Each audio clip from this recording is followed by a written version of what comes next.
Hey everybody, I'm John at Collect Cards. Hope you're all doing well. It is the Friday before Memorial Day weekend, May 23rd.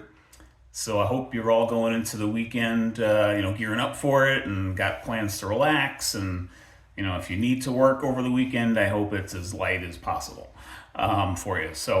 But in this video, I'm doing a VR actually. This is for Mark's Dodgers cards. So Mark wanted us to shout out 3 channels and also share.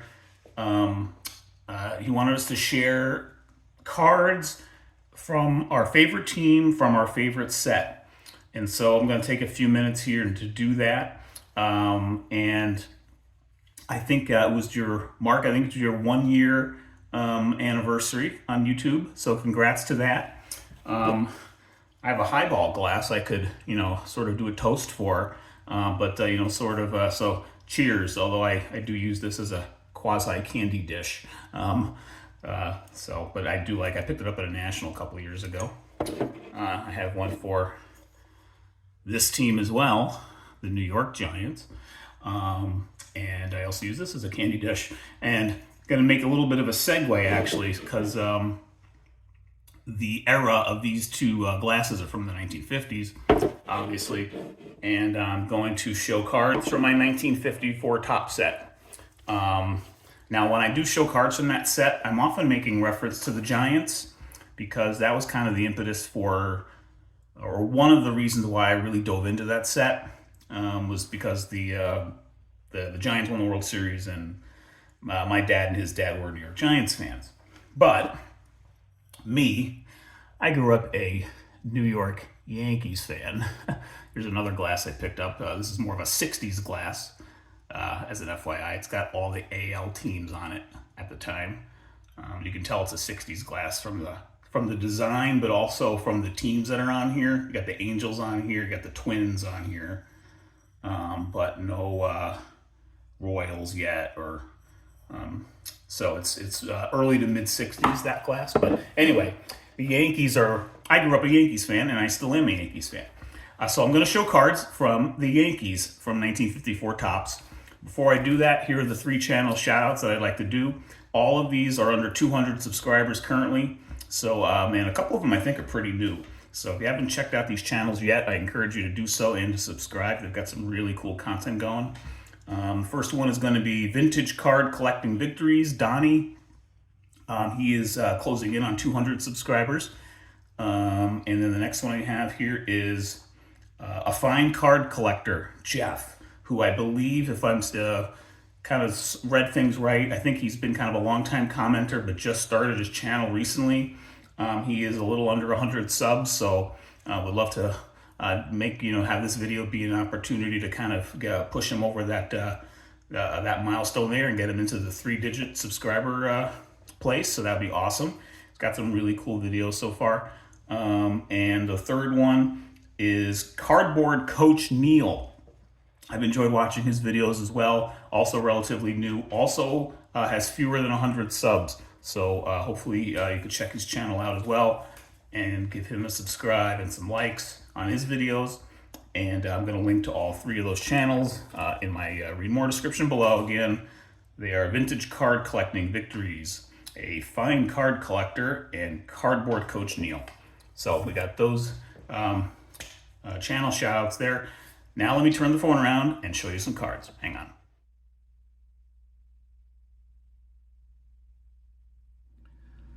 So I thought I'd take a few seconds there and show a tabletop version of the 16 Yankee cards that are in the 1954 top set.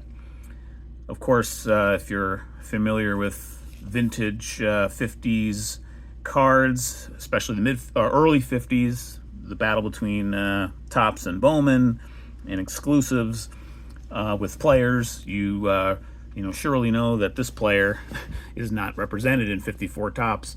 That is Mickey Mantle, of course.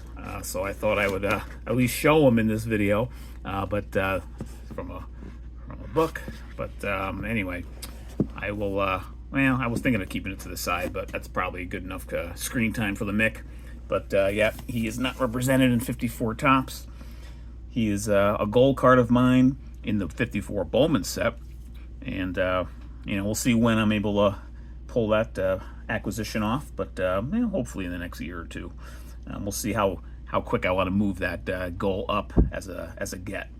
But let me run through here the 16 cards that I just showed a minute ago, starting with Ed Lopat, lefty pitcher.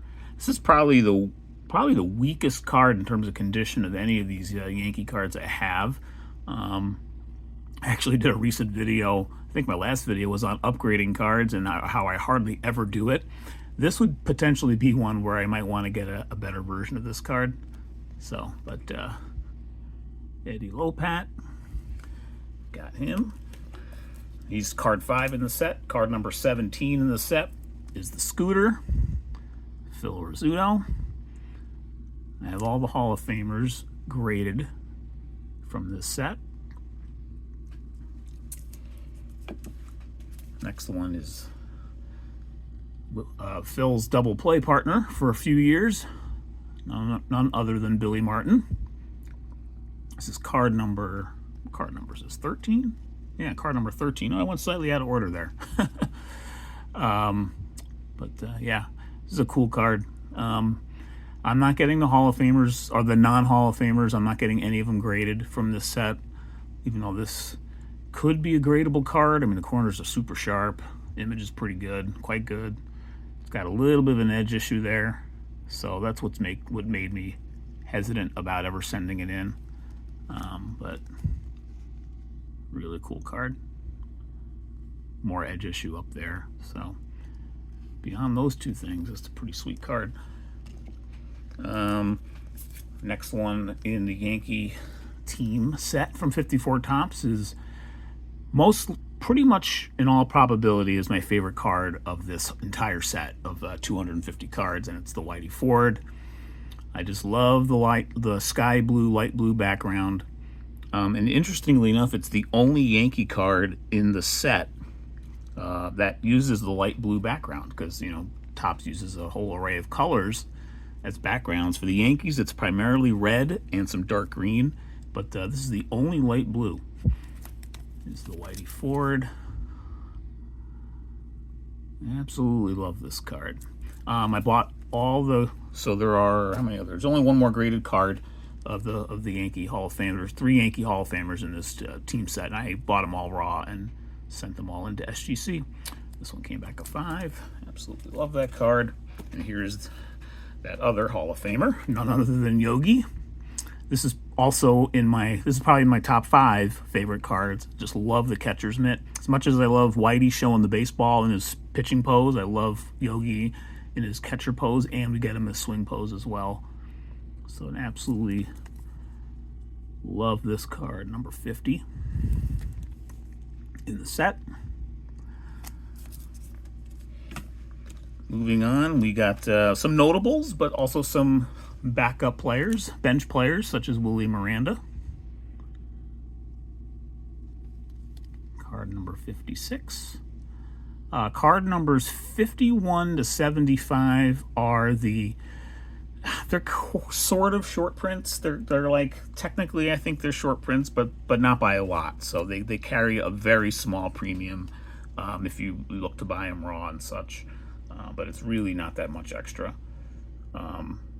Here's card 62, so this is technically also a short print, or in that group of 25 cards that from that series, and it wasn't even the last series, it was just in the middle. It was series 2 of the set that just didn't have quite as big a print run, apparently.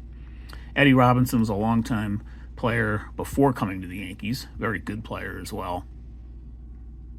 Played with the White Sox, played with, I believe, with the Indians as well. Yeah, he was a really good Washington, it looks like, as well. So, yeah, Eddie Robinson was a solid ball player in the 40s and 50s. We've got a first baseman here, Joe Collins. Was a pretty steady first baseman for the Yanks for a few years. Got another first baseman coming up at the end. If you know the set well, you know who that is, so stay tuned. But Joe Collins, that's a really cool card. I actually like this card quite a bit. Nice stretch pose there. Here's a backup catcher, Charlie Silvera. Card number 96.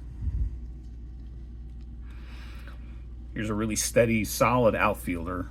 Good contributor for the Yanks back then, Gene Woodling. Really like this card. It's in pretty nice shape too. A little bit of a nick up there, but beyond that, this card's in pretty good shape. As you can tell, I need to take the time and get all of these cards. Yeah, there's a little bit of a little peel there, dog ear, whatever you want to call it. I got to take the time and get all of these cards in one in card savers. That's my plan. I keep kind of putting it off because as you're seeing, like some of these are in, like, you know, I purchased this and it came like this. I would not have put it in a top loader without a sleeve. I'm pretty sure this one was shipped like this. I think I've purchased this in a lot of probably like a half a dozen or so, and they all came like this. And I just haven't taken them out. It's partly because I just don't want to handle them too much if I can help it. But like the last three you saw, you know, Collins did have a sleeve, and the other two did not. So I need to just take the time. I've started the set. I'm probably only about 30 cards in, where I'm just going through all the commons and putting them all in in card savers. That's what I would like to do for the non Hall of Famers. It's just a matter of me getting around to doing it. Andy carries the next one. We'll zip through the rest of these. Card 105. Thanks, Mark, for the opportunity to do a VR here. Anytime I get the opportunity to show off cards from my favorite set, I'll take that opportunity. Now, my first set was 1978 Topps, and in many ways that's sort of, I guess, tied with this set as my favorites. I didn't want to do the 78 set just because it's just a little too recent. I wanted to go back further and really, since I got back in the hobby, I absolutely got attached to this set in a big way. And it was a big passion project of mine for a couple of years. Hank Bauer there, great ball player. Great American, actually, given the timing of Memorial Day weekend. He was a Marine back in the day. Here is this guy, Frank. I believe it's pronounced Leja. It's either Leja or Leja. I'm actually not certain. I think it's Leja, but correct me if I'm wrong. I believe this player was a bonus baby back in the early 50s who just didn't pan out for the Yanks. He had a lot of hype, apparently, back in the day.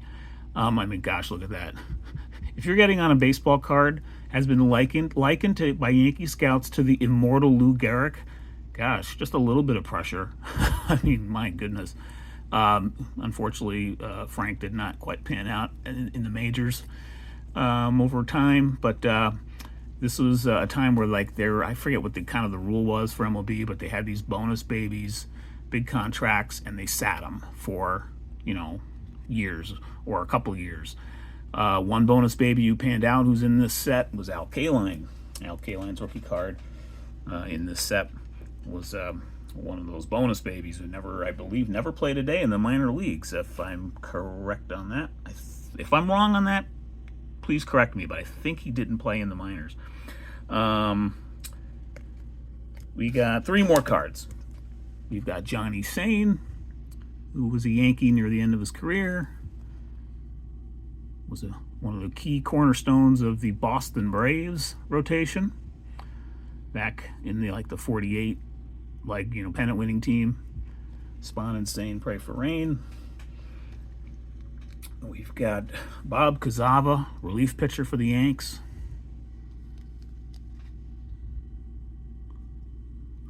And the last card is that first baseman I referenced before, none other than Bill Moose Skowron. This is his rookie card.